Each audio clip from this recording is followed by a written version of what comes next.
First of all, how you been? I'm good. On pins and needles, I'll say. You know, waiting on Mike Parson, the governor. But other than that, I'm pretty patient, I'll say. Obviously, you just did a podcast. Yeah. The brighter side of blue. Mm-hmm. They were telling me they got hooked up with you through your stepbrother, correct? Yes. Yes. When you initially talked to them, what'd you tell them? Well, actually, when I first spoke to them, they said that they didn't really know if there's anything they can really do to help. So I said, okay. I said, well, I got a few things out there online. I said, maybe you can kind of, look and see, who I am as a person. And they did. He said, well, give me a call back next week. And I did. And he said, oh my God, I think we can help you. And so we just actually talked about what I'm doing here in the facility, what my past was like, and my petition being on Mike Parson's desk. And he said, okay. And he said that, Parson was in law enforcement prior to becoming the governor.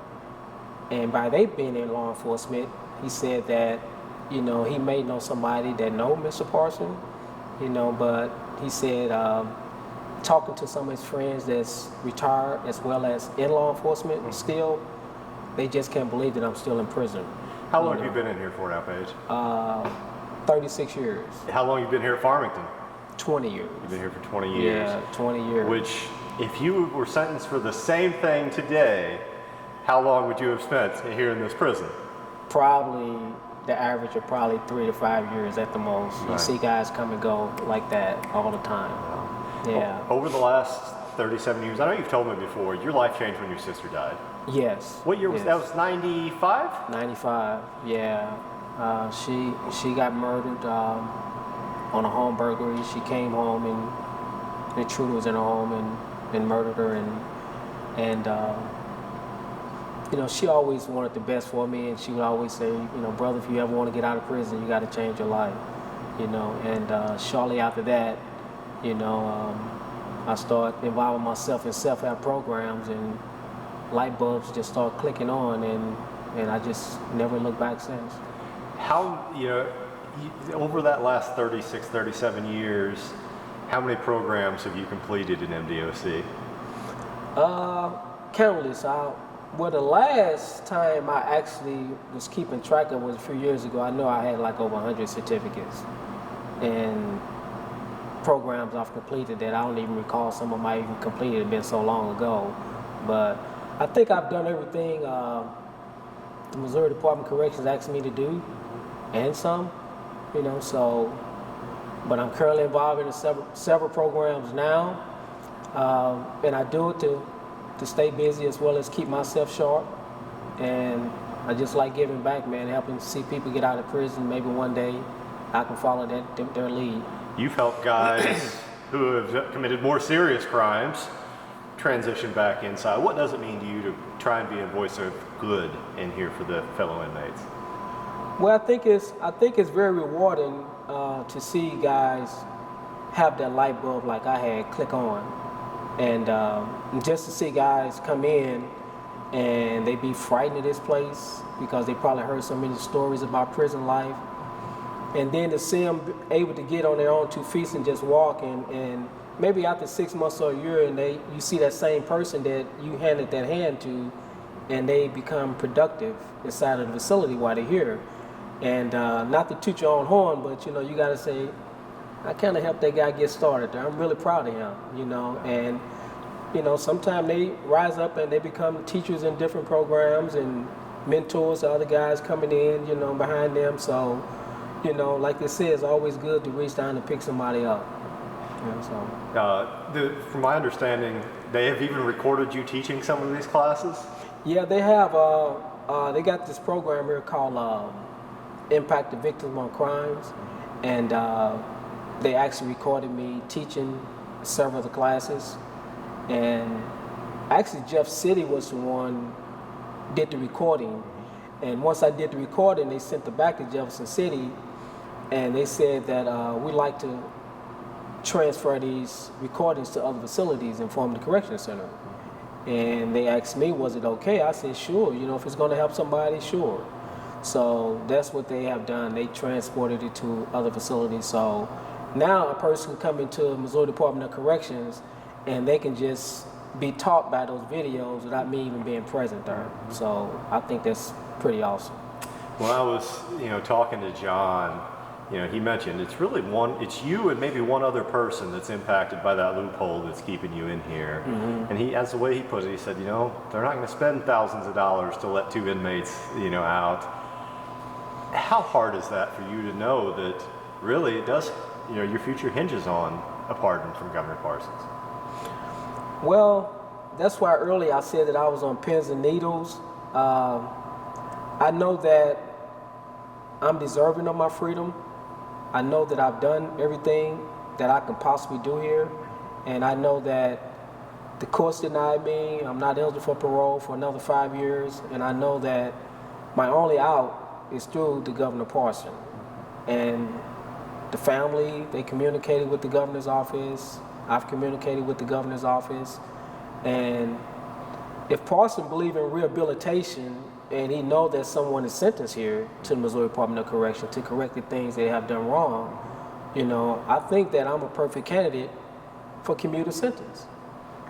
So that's why I've been crying out for the last couple of years to Parson's office to just take a look at my case and just know that I'm the person that deserves commuting of sentences. To have a group of former police officers, the very same guys who may have even worked on your case years ago, now saying he shouldn't be in here.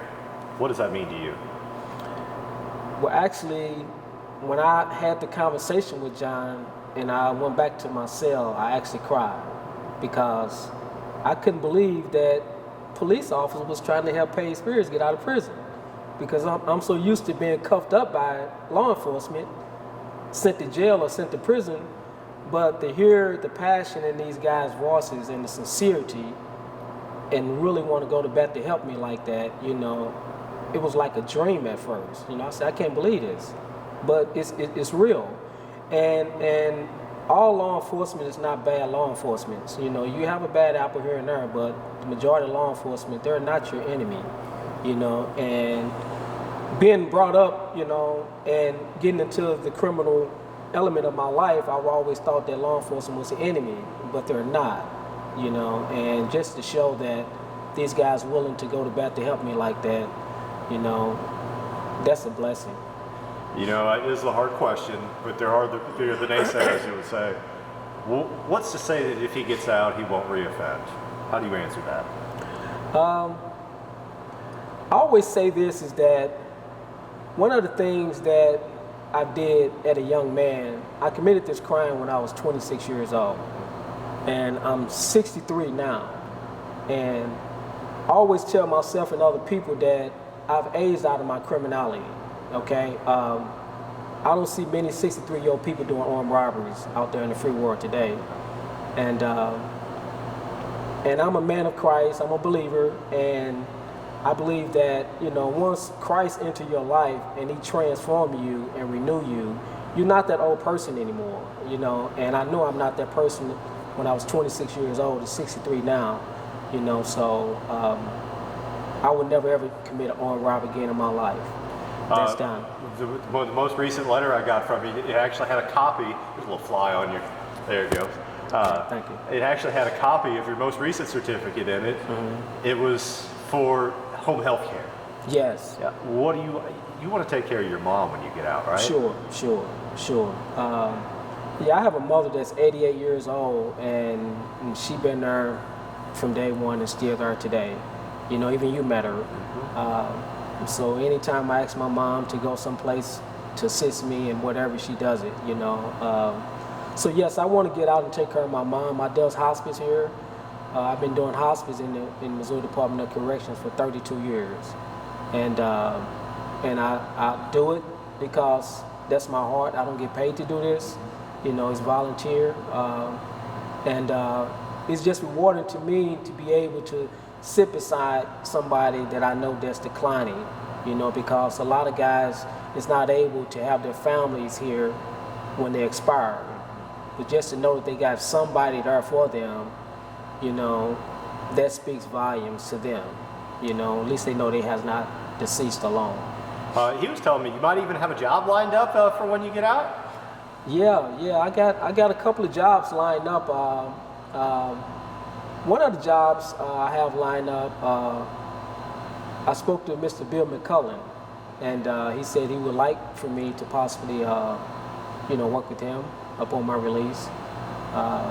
Even me and John, we had spoke about, you know, doing some form of work when I get out. And as you know, I love photography, so that's going to be something I'm more excited to do once I get out too. I know you're a photographer in here. You're a trustee as well, correct? Yes, I'm a photographer here. Do you have a little bit more, you as a trustee, do you get a little bit more kind of freedom around here, or how's that work? Well, not really. The freedom that I have is that I'm able to come here in this visiting room and take pictures of outside people that comes in. So just being connected with the outside people, you know, that's therapeutic for me because I'm not around inmates all day, every day. And just communicate with somebody that you know that's living this and walking this, you know, and periodically I have a chance to communicate, you know, with the visitors one-on-one, and I think that that's so healthy for me, you know, versus me having a job inside of the prison, working in a housing unit or food service or recreation or something like that. So I think that this is considered a trustee job because you're working around outside people coming in daily. What would it mean for you, you know, to get that call or get that letter that says, hey, Governor Parson's going to sign off and, you know, you're going to be able to go home soon? I'm not 26 anymore. I can't turn a backwards flip, but man, I think I'll give it a shot, man. You know, I'll be so excited, you know, just to know that I'm finally able to walk out of this place, you know, healthy. My mind, you know, is pretty alert. And I'm going home, man, to my mother, you know, and take care of her and just start my journey, you know, so that'll be an awesome thing for me. You missed out on a lot in the last 37 years. Mm-hmm. What's the one thing that, outside of just being able to see your family, that you're looking forward to about that day? Family reunions. I think the last family reunion I've been to is when I was 19 years old. And a lot of my nieces and nephews I never even met. You know, they've heard of me, I've heard of them, you know, but just to sit around and just be loved on and love them and just know that they are human people, they are family, you know, and so just to get with my loved ones that I have not been connected with in the last 30 plus years. Paige, off the top of my head, I do have one question for you. Yeah. What is your message to Governor Parson? I believe when we sat here a couple of years ago, there was 400 some petitions. I think it's 40 or 50 now. Yeah. And I believe you are still one of them. As far as I know. What is your message to him as he, you know, weighs this decision?